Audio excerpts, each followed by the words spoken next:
गुजरात का रुख करते हैं, जहां 6 साल की बच्ची से निर्भया जैसी दरिंदगी हुई। रेप में नाकाम रहने पर उसके साथ घिनौनी हरकत की गई। निर्भया से भी बुरी पीड़ित बच्ची को राजकोट के अस्पताल में भर्ती कराया गया है। पुलिस ने आरोपी को गिरफ्तार कर दिया है। पॉक्सो के तहत एफआईआर दर्ज हुई है। उम्मीद है निर्भया में जिस तरीके का इंसाफ हुआ था, यहां भी जनता को वैसे ही इंसाफ होता दिखेगा। लेकिन यहां पर यह बच्ची अभी डॉक्टरों की निगरानी में है। हम सब इस बच्ची के सकुशल और स्वस्थ होने की कामना करेंगे। लेकिन ऐसे लोगों को, क्योंकि राजकोट के अटकोट में निर्भया जैसी एक घटना सामने आई, सुनते हैं पुलिस अधिकारी क्या कह रहे हैं। राजकोट के ग्रामीण विस्तार में एक दिल दहलाने वाली घटना सामने आई है। एक 6 साल की बच्ची के साथ एक हैवान ने ऐसा दुष्कर्म किया है कि उसको गंभीर रूप से घायल कर दिया। इस मामले में हमारे साथ राजकोट जिला के एसपी विजय सिंह गुर्जर है। हम सीधा उनसे बात करेंगे। सर, एक ऐसी दिल दहलाने वाली घटना आई है जो शायद ही कहीं बनी होगी, और इस दरिंदे को किस तरह से पकड़ा, क्या पूरा घटना रहा? ये इंसिडेंट बनने के बाद में हम लोगों ने आसपास 10 टीम बना के और जितने भी शक्मंद लोग थे उन सबको वेरीफाई करना चालू किया। आसपास के टावर का डिटेल्स है, सीसीटीवी फुटेज का डिटेल है, ये सारी जो चीज़ें हैं वो हमने लेके उसका एनालिसिस करना चालू किया। और बाद में जीरोइंग करने के बाद हम कुछ 10 जितने लोग थे उनमें से पूछताछ के आधार पे एक आरोपी आइडेंटिफाई हुआ। आरोपी मध्य प्रदेश अलीराजपुर का रहने वाला है और यहाँ पे खेत में हिस्सेदार के रूप में काम करता है। उसको आरोपी को अरेस्ट कर लिया गया है। आज हम आरोपी को नामदार कोर्ट के सामने रजू करने वाले हैं। और अभी तक हमने एफएसएल का विजिट हुआ है, वहाँ पे कुछ हमें प्रायोगिक और फॉरेंसिक पुरावा मिले, उनको हम एफएसएल में भेजेंगे।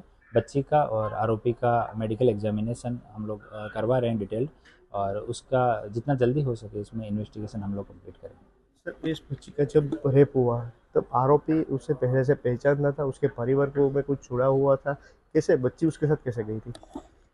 ये जो एरिया है ना, ये पूरा खेत वाला एरिया है। यहाँ आसपास बस्ती नहीं है। यहाँ खेत के जितने मालिक हैं वो आसपास के गांव में या शहरों में रहते हैं, और ज़्यादातर लोग हैं वो हिस्सेदार वहाँ पे रखते हैं खेत में।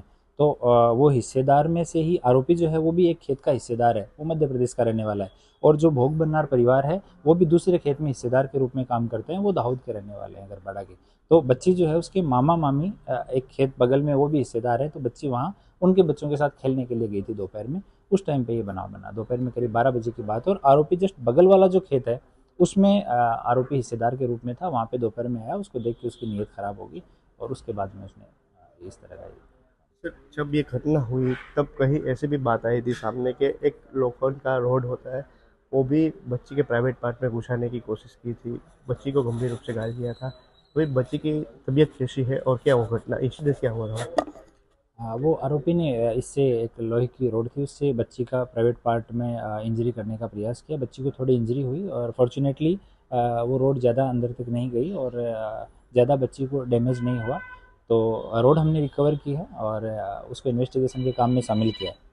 सर, कितने लोगों को इस पे शक्मंदों को पूछताछ की गई थी और चाइल्ड एक्सपर्ट के साथ भी रख के कुछ आरोपियों को संदिग्ध दिखाया गया था? काफ़ी लोग थे, मतलब 100 से ज़्यादा लोग को तो हम लोगों ने बुला के पूछताछ की थी। उसके अलावा चेक तो काफ़ी लोगों को किया था। हमारी 10 टीम जो थी वो कंटिन्यू काफ़ी लोगों को चेक किया उसमें। ये आरोपी की आइडेंटिफाई कैसे हुआ था? बच्ची ने कैसे आइडेंटिफाई किया आरोपी?